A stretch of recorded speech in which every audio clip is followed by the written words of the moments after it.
Alright guys, Papa Pepper here with another Texas edition of the Wild Man's Wild Friends. Now, some of you guys may recognize this guy.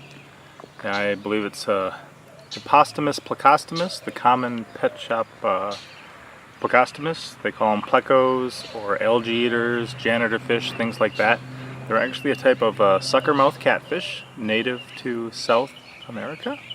And they've got this sucker mouth here. You may have seen that inside aquariums. And what they do is, since they're flat on the bottom, people like them for aquariums because they can suck onto the wall, and they use all these little teeth to rasp the algae off of the glass for aquariums. They are an introduced species here, which I just learned today, down in Texas and then also in places like Florida. This is a second one that I caught today. And you can see he's actually got those two little whiskers hanging down. The type of suckermouth catfish. They are tough and plated. They remind me a lot of a sturgeon, if you're familiar with those. Here's kind of the top view. I actually found one of these many years ago, 3 or 4, down here in Texas, and I was walking by the sugarcane fields, and there it was in the irrigation system. I thought, wow, it's so weird. And I noticed him, I looked at him, and I said, well, this guy's pretty cool. I mean, he looks a lot neater than a lot of the ones at the pet store. And ones at the pet store this size sell for like, $70, $80, $120. So I thought, wow, that's an expensive fish just to be out here. I guess somebody, with a big aquarium got tired of it and threw it out here. And it wasn't until I was down here this time I started noticing things like this laying on the shore of a system of water where I heard there was alligators. I'm still looking into that, and I thought, wait a minute, these are Plecoctomus skulls, and the rest of the body was near it too. But I thought, are these really in there? So today I went for a look in a place I often go. I've gone for years. Normally catch a lot of soft shell turtles there, and didn't see any turtles, but I started seeing these swimming around. And sure enough, you'd see them from above. They'd be swimming along the bottom, shaped like that. I said, well, that's a Plecoctomus.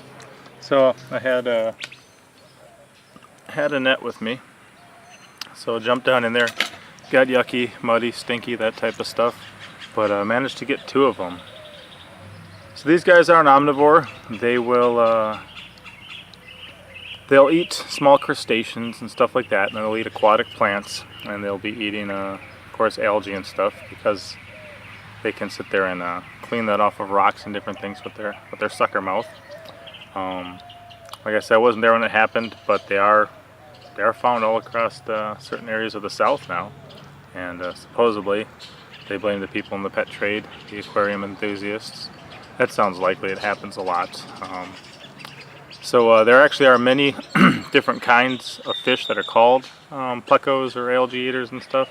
They're not all this kind, and this kind might not actually even be Hypostomus plecostomus, but it is some sort of plecostomus as far as I can tell. Like I said, I never even knew they were here until today. So you notice these guys are pretty good. This one's probably 11 inches, not sure what that is in centimeters. Let's see what the other one is. Other one's just a little longer, by about 1 inch. And you can see they actually have slightly different colors here, slightly different patterns, but they are a beautiful fish. If I had an aquarium, I would love to get a couple of these and put them in there. I'm not sure what the rules are down here. I know that if you find tilapia, which are also an introduced species all over down here now, that if you find tilapia, you're supposed to immediately kill them. But I'm not sure what the rules are on these yet. And they can grow up to about 20 inches. I've seen some bigger than this in pet shops. Okay, it's a plane just flying around. But yeah, pretty cool, pretty exciting. I wish I had an outlet for these. If I could catch them down here and sell them at a pet store for 80 bucks a piece, that'd be pretty profitable, huh? All right, Papa out. As always, I'm Papa Pepper, and I'd like to remind you, don't post for free. If you'd like to be part of a revolution in social media, an economic power to the people, where users can actually blog for cryptocurrency, then I'd recommend that you check out steemit.com and join the revolution. Papa out.